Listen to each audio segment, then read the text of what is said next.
Der Wind rauschte durch die Blätter der Eukalyptusbäume und trug den Duft von feuchter Erde und blühenden Wildblumen mit sich.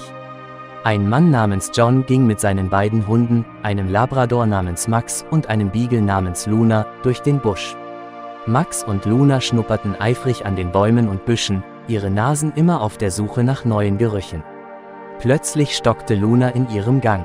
Sie schnüffelte intensiv an einem kleinen Ast, ihre Nase zuckte unruhig. John bemerkte ihre Aufregung und beugte sich herunter.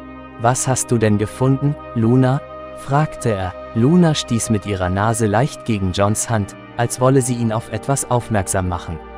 John folgte ihrem Blick und sah unter dem Ast ein winziges, nacktes Wesen, das sich kaum bewegen konnte.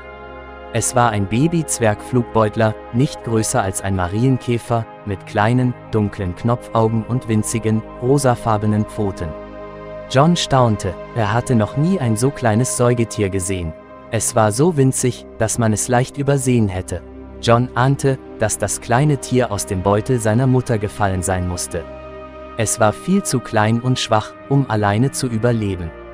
John fasste es vorsichtig in seine Hand. Es war so leicht, dass er befürchtete, es würde zerbrechen. »Komm schon, kleiner Kerl«, sagte er leise.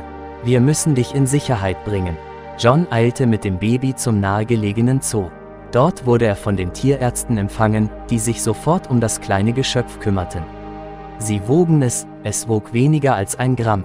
Das winzige Baby wurde in ein speziell angefertigtes Inkubator gelegt, wo es mit warmer Milch und Insekten gefüttert wurde. Das Tier wurde Bub genannt. Die Zooangestellten pflegten ihn liebevoll, Tag und Nacht. Sie waren voller Hoffnung, dass er durchkommen würde. Bub war ein echter Kämpfer. Er fraß gierig, wuchs schnell und wurde immer kräftiger. Nach ein paar Wochen war er schon doppelt so groß und hatte ein weiches, graues Fell bekommen.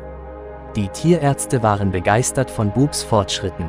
Sie planten, ihn nach einigen Monaten wieder in die Wildnis zurückzubringen, sobald er stark genug war, um selbstständig zu überleben.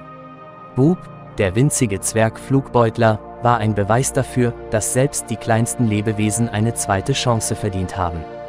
John besuchte Bub regelmäßig. Es war ihm eine Ehre, der kleine Retter von dem winzigen Tier zu sein.